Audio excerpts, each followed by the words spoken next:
Hello everyone, কেমন আছো সবাই? আশা করছি সবাই খুব ভালো আছো আর আমিও খুব ভালো আছি। তো সবাইকে জানি শুভ রথযাত্রা। তো সবাই কেমনভাবে দিনটা কাটালে আমাকে অবশ্যই কমেন্টে জানিও। আর আমরা এখানে যাচ্ছি হচ্ছে শ্রীরামপুর মাহেশের রথ দেখতে। তো এটা আমি লাইফে ফার্স্ট টাইম যাচ্ছি। তো আমরা আজকে 4 জনে যাচ্ছি, আমি, মা, বাবাই আর আমার একটা বন্ধু। তো এখানে আমি আর আমার মা দাঁড়িয়ে রয়েছি আর বাবাই দাঁড়িয়েছিল রিষড়া স্টেশনে, আমার বন্ধুরা আসছিলো টোটো করে। তো এখান রিষড়ায় নেমে আমরা টোটো করে যাচ্ছি এবার শ্রীরামপুরে। তো এখানে দেখো আমরা সবাই টোটোতে উঠে গেছি। তো বাবার সাথে আমার খুব ঝগড়া হয়েছিল, কেউ বলেছিল আমি যাবো না, তো এই জন্য আমি ওকে একটুখানি ভেঙাচ্ছিলাম। তো এরকম ঝগড়া আমাদের হতেই থাকে। তো এখানে একটুখানি মা আর আমার বন্ধুটাকেও দেখিয়ে দিলাম ভিডিওতেও, বলছে আমাকে নিবি না ভিডিওতে। তো যাই হোক, আমার ফাইনালি যাওয়া হচ্ছে। তো আমি থাকি কর্ণগড়ে আর আমি এটা ফার্স্ট টাইম যাচ্ছি শ্রীরামপুর মাহেশের রথ দেখতে। আমি কোনো বছর যাই না, মানে কোনো দিন এত বড় হয়েছে আমি কোনো দিন যাই না। তো আজকে তো ভেবেছিলাম হয়তো আজকেও আমার আর যাওয়া হবে না, যাবো করে।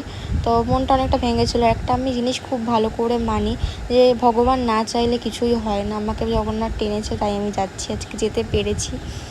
তো রাস্তা দিয়ে আমি তো মানে ভয়েস ওভার দিয়ে আমি কদিন ধরে ভিডিওগুলো ছাড়ছি, আমি মানে রাস্তা দিয়ে তো আমি যাচ্ছি, মানে বলতে পারছি না, এত গান ফান চলছে এই কারণে। তো ফাইনালি দেখো আমরা টোটো থেকে নেমে এখন আমরা হেঁটে হেঁটে যাচ্ছি, কারণ রোড পুরো নো এন্ট্রি ছিল। আমরা ভেবেছিলাম কি বাইক নিয়েই যাব, তো যাওয়া হয়নি, ওই জন্য টোটো করে গেলে তো একটু হাঁটতে হবেই, কেননা সব দিকে নো এন্ট্রি ছিল। তো যাই হোক, দেখো আমরা এখানে পৌঁছে গেছি আর এখন বাজে প্রায় 6:30 থেকে 7টা। আমরা তো ভেবেছিলাম হয়তো রথ টানা হয়ে যাবে, কিন্তু না, এখনও দেখছো রথটা টানা হচ্ছে। আর এত পরিমাণে ভিড় ছিল, মানে প্রচণ্ড ভিড় ছিল। আর আমি মানে দেখতে পেরেছি এটাই অনেক। আর আমি রথ টেনেওছি, তো তোমরা ব্লগে দেখতেই পাবে। তো এখানে আমি ছোটো ছোটো করে ক্লিপ নিচ্ছিলাম। তো সবাই আমার দিকে দেখছে যে গরমের মধ্যে কি করছে রে বাবা। তো যাই হোক, আমাকে তো ব্লগ আমার করতেই হবে। আমি এবার থেকে ভেবেছি যে তোমাদেরকে ডেলি ব্লগ দেওয়ার চেষ্টা করবো, আর আমি যেখানে যেখানে যাব সব কিছু তোমাদের সাথে শেয়ার করব। তো দেখো কতটা ভিড়। আর এখানে রথটা যখন নিয়ে আসছিলো তখন আমিও রথের দড়িটা ধরেছিলাম কি আমিও রথ টানবো। তো ছোটোবেলার কথা অনেক মনে পড়ে গেছিলো আজকালকে। তো যাই হোক, তো ছোটোবেলাতে রথ টেনেছি, এখন আর রথ টানতে পারিনি। তো কি হয়েছে, এই তো আমাকে জগন্নাথ বলছে তুইও রথ টান। তো এখানে সবাই দড়ি ধরে রথ টানছে, তো আমি একটুখানি টেনে নিলাম। তো দেখো কতটা ভিড়, সবাই মানে দলে দলে লোক যাচ্ছে। তো এটা আমি ফার্স্ট টাইম দেখলাম, আমি কোনো দিন যাইনি। তো যাই হোক, তোমরা ব্লগটা দেখো। আর তোমরাও কে কে মাহেশের রথ দেখতে এসছো আমাকে অবশ্যই কমেন্ট করে জানাতে ভুলবে না।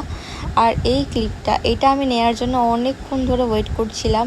তো দেখো এখানে আমার মানে চোখের সামনে থেকে রথটা দেখেছি। আর এখানে হচ্ছে কলা আর বাতাসা ছোড়া হচ্ছিল, এগুলো সবাই মানে আমরাও ছুটতে পারবো আর ওরাও ছুড়বে, এরকম হয় ওখানে। আমি এটা ফার্স্ট টাইম দেখলাম, আমি কোনো দিন দেখিনি।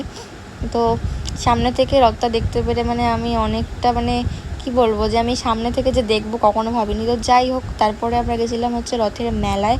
তো এখানে হচ্ছে একটু বড় ছোটো করে মেলাও বসে।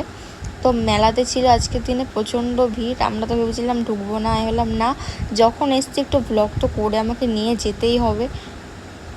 তো ছোটো ছোটো করে যা ক্লিপ পেরেছি তোমাদেরকে দেখানোর চেষ্টা করছি। তো আমি পরে কোনো সময় মেলাতে যদি আসি তো ভালো করে একটা ব্লগ দেবো। এটা আমি কোনো রকম করেছি, গরমে আমার ভালো লাগছিল না। তো এখানে হচ্ছে আমার বন্ধু কানের কিনছিল, আমাকে বলছে দেখ কোন কানেরটা ভালো লাগছে। তো এখানে থেকে আমিও 2-3টে কানের কিনেছি। তো দেখো এবার হচ্ছে আমি বলছি বাড়ি চলো, আমার আর ভালো লাগছে না। তো মেলা ঘোরা হয়ে গেছে, পরে একদিন এসে ভালো করে ঘুরবো, কেননা সেদিনকার অনেক লোক আসে, সব লোকেই তো এসে একটুখানি মেলাতে ঘুরবেই, তাই না? তো এখানে হচ্ছে চুড়িগুলো দেখে আমার এত ভালো লেগেছিলো, তো আমি একটু ভিডিও শ্যুট করে নিয়েছিলাম। তো যাই হোক, তারপর এখান থেকে ও আবার কানের কিনতে ঢুকেছিল। তারপর আমরা একটুখানি ফুচকা আইসক্রিম খেয়েছি। ফুচকার ভিডিও ক্লিপটা আমি নিতে পারিনি, ভিড় ছিল বলে। তো এখানে একটুখানি আইসক্রিম, তো এখান থেকে আমরা গেছি সোজা রিষড়া স্টেশনে। রিষড়া স্টেশন থেকে আমরা চলে গেছিলাম বাড়ি। তো ব্লগটা কেমন লাগলো সবাই কমেন্ট করে জানাতে ভুলো না। ভালো লাগলে চ্যানেলটিকে সাবস্ক্রাইব করে দিও আর পাশে থাকা বেল আইকনটিকেও বাজিয়ে দিও। তো টাটা, দেখা হচ্ছে নেক্সট ভিডিওতে।